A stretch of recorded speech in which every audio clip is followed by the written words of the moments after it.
décidé à renforcer le milieu de terrain de l'effectif de Thomas Tuchel, la direction du Paris Saint-Germain devrait connaître quelques difficultés dans les dossiers Alan et Tanguy Ndombele qui s'avéreraient coûteux, à cause de l'UEFA. Certes, Leandro Paredes a déposé ses valises au Parc des Princes cet hiver, mais le Paris Saint-Germain serait confronté au même problème à l'intersaison, dénicher de nouveaux milieux de terrain. En effet, Adrien Rabiot sera en fin de contrat en juin prochain et devrait quitter le club, refusant de signer une prolongation, laissant le champion de France un peu plus diminué dans ce secteur de jeu après le prêt de Giovanni Lo Celso au Betis Séville qui lèverait l'option d'achat. Mais pour se renforcer, le PSG devrait investir en masse à une manœuvre compromise à cause de la menace de l'UEFA qui planerait au-dessus de la présidence parisienne.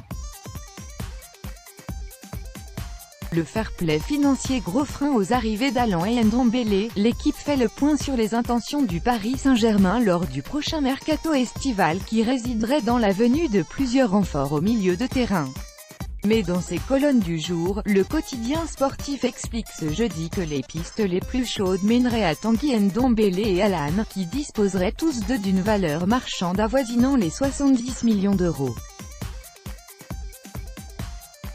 Un coût particulièrement élevé pour le PSG, toujours surveillé par l'UEFA dans le cadre du fair-play financier.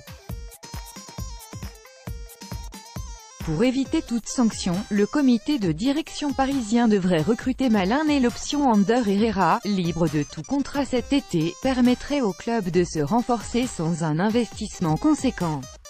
Mais les opérations Ndombele et Alan seraient susceptibles de placer le PSG un peu plus dans le collimateur des instances européennes.